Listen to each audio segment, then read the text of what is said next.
Os Cucos. Aurélio, como de hábito, sentou-se na varanda de sua casa a contemplar o horizonte, munido de um livro, dos indispensáveis óculos de leitura e da inseparável taça de Tanat. Aquela vista deslumbrante capturara sua fantasia anos atrás, quando de uma excursão aos aparados da serra com a namorada Matilde, hoje sua esposa. Decidiram na ocasião que ali viveriam o resto de suas vidas. E assim fizeram, quando ambos se aposentaram das funções de professores da Universidade Federal do Rio Grande do Sul. Eram biólogos e se haviam conhecido ainda estudantes. A tapera que compraram e ao longo dos anos transformaram numa bela residência rural ficava a pequena distância do acesso ao magnífico Itaimbezinho, junto ao mirante do Faxinal. Aquele local fora, além de uma bela oportunidade em termos financeiros, uma espécie de compromisso entre os dois. Aurélio era um admirador inveterado da serra e do frio, enquanto Matilde era o que se pode chamar de uma adoradora do sol, sempre em busca de uma praia. Odiava o inverno. Curioso como as pessoas estão sempre em busca do que não possuem. O marido era carioca, enquanto ela nascera e fora criada em São José dos Ausentes, não muito distante dali. A localização do sítio dos Cucos resolvera a questão, pois permitia acesso tão fácil à Serra Gaúcha como ao litoral catarinense. Algumas horas de RS 427 materializavam qualquer viagem de férias que o casal planejasse, com um carro apropriado e boa resistência à vertigem, é claro. Era um entardecer de sábado, cinzento e preguiçoso, como de resto a maioria dos entardeceres de um casal aposentado. Aurélio dedicava-se à leitura de um tratado sobre aves brasileiras, com especial atenção sobre os cucos, sua fixação de sempre. Essa curiosa mania, que inclusive o levara a batizar o sítio que construíra, era uma fonte de piadas e gracejos em sua família. Uma mania singular, mas não desprovida de razão. O fato é que ele sempre fora fascinado pelo comportamento dessas aves, dada sua originalidade e cruel eficácia. Os cucos não faziam ninhos, tendo a estratégia de invadir e introduzir seus ovos em ninhos de outras espécies. Assim que os pequenos nasciam, instintivamente empurravam os ovos originais para fora do ninho, matando assim a prole concorrente. Matilde, trazendo uma bandeja, 2 fumegantes xícaras de chocolate e algumas fatias de cuca de amora, aconchegou-se junto ao marido num canapé de palha. Mais cucos? Sim, são fascinantes e perversos. Ora, apenas a natureza a seguir seu curso, querida. Acabo de ler aqui que existem espécies de cucos que aperfeiçoaram a estratégia. Como assim? Esses pássaros não se limitam a expulsar o casal que construiu o ninho invadido.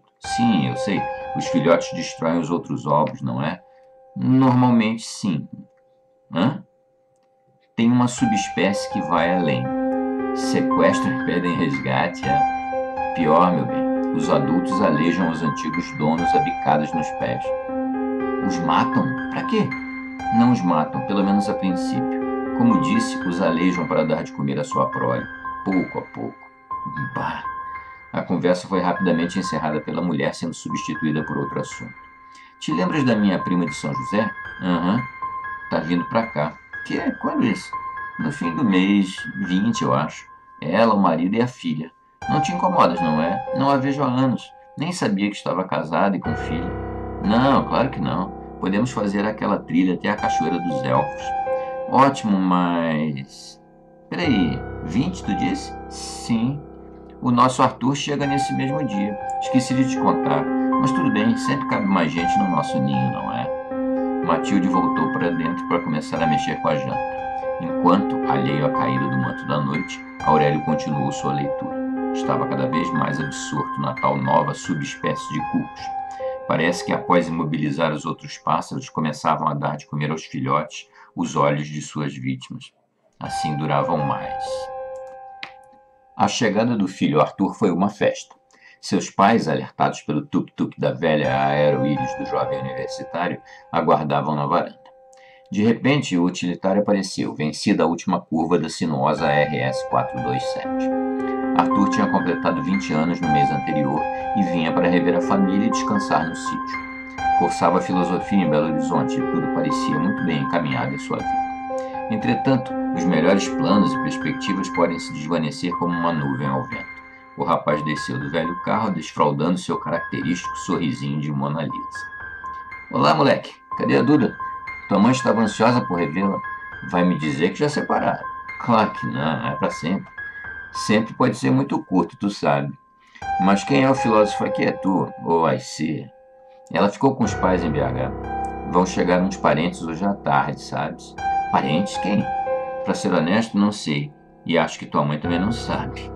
A típica frase irônica de Aurélio ficou pendurada no ar, enquanto os dois amigos, mais do que pai e filho, subiam abraçados as escadas em direção à varanda onde os aguardava Matilde. Lá dentro, na sala de jantar, bolos, sucos, café, um verdadeiro café colonial. Um par de horas depois, estômagos forrados e novidades devidamente compartilhadas, o assunto dos parentes voltou à baila. Mas mãe, que papo é esse de parentes? Pois é, Tuca, eu tenho uma prima lá nos ausentes. Pensava até que tinha morrido, mas recebi uma mensagem dela no Face outro dia. Parece que casou e tem uma filha mais ou menos da tua idade. A Duda não vai gostar. Não te mete, Aurélio. Ela meio que se convidou para vir aqui, sabe? Não tive cara de negar, né? Tu te lembras dela? Perguntou o marido. Na verdade, não, mas quando a vi, reconheço, na certa. Com essa tua vista, duvido. A tua também não tá lá essas coisas, não é? Sim, mas eu não tenho que reconhecer os caras. Mas o que vai ter pra janta? Disseram pai e filho a uma só voz, liberando uma torrente de risos. Os últimos daquela família. A janta, uma obra-prima do low carb, consistia de um magnífico pernil de cabrito ao alecrim, escoltado por quinoa e uma multidão de nuts e frutinhas, tudo muito saudável. A alimentação natural era a mais recente preocupação do casal. Já na sobremesa, as preocupações naturebas eram completamente sobrepujadas pelos tradicionais doces de Matilde. 3 garrafas de Nebbiolo da Serra Catarinense já se enfileiravam no aparador como uma guarda de honra, devidamente abertas para o encorpado vinho ir dando uma respirada.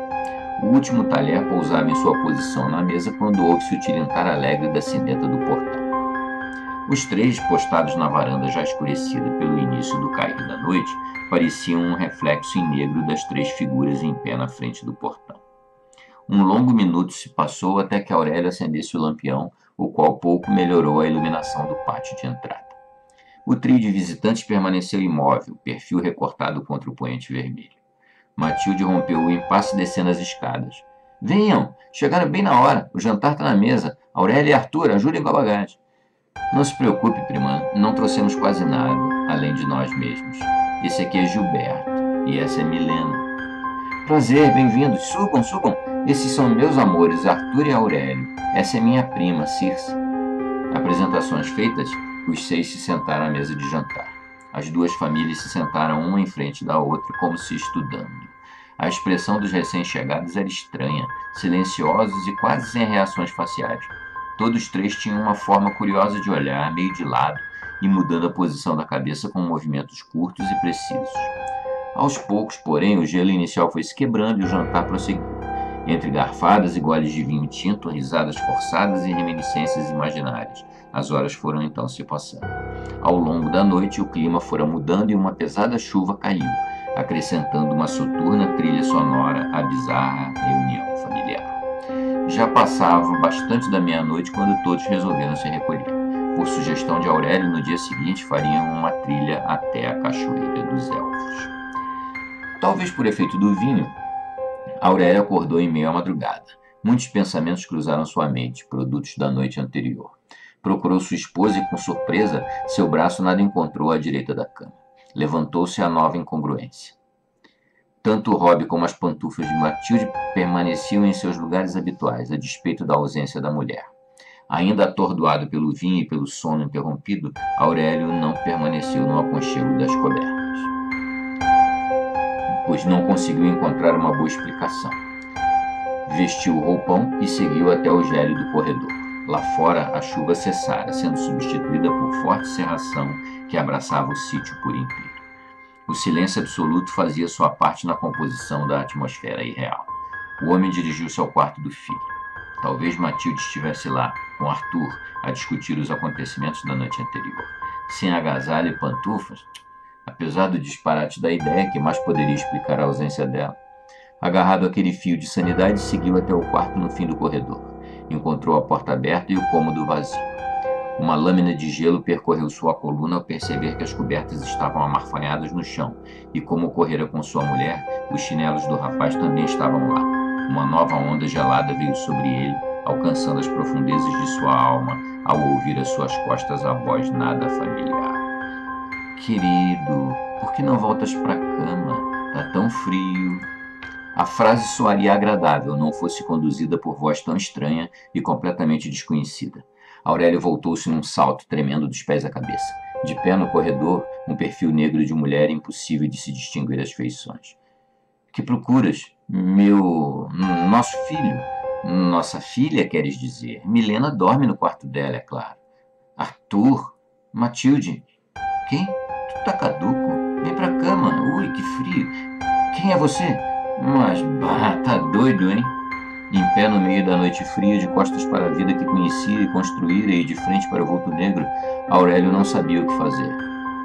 Alma e mente divididos entre a sanidade e a loucura. Um interminável par de minutos transcorreu até que a magia se estilhaçou.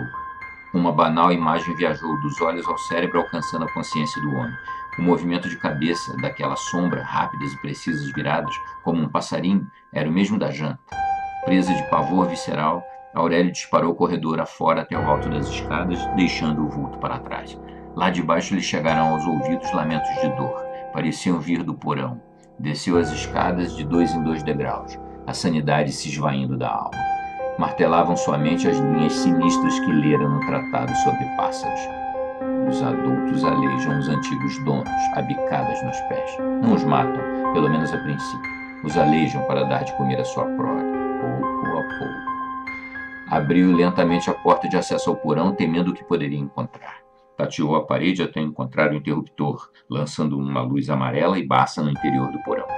Desceu degrau a degrau até alcançar as 2 formas imóveis, deitadas no chão. Estavam vivos, choravam e se contorciam, mas eram incapazes de se levantar. Os pés, cotos reduzidos a uma massa sangrenta. O supremo horror eram as faces de sua mulher e filho, banhadas em sangue, olhos vazados, buracos sem luz. Após imobilizar os outros pássaros, começavam a dar de comer aos filhotes os olhos de suas vítimas. Assim duravam mais. Já transportara a fronteira da loucura. Aurélio olha a escadaria acima. Lá no alto, as 3 bizarras figuras a mover suas cabeças daquela peculiar maneira. Então, Gilberto, o macho, começa a descer ao encontro de Aurélio. Traz uma longa agulha de aço na mão.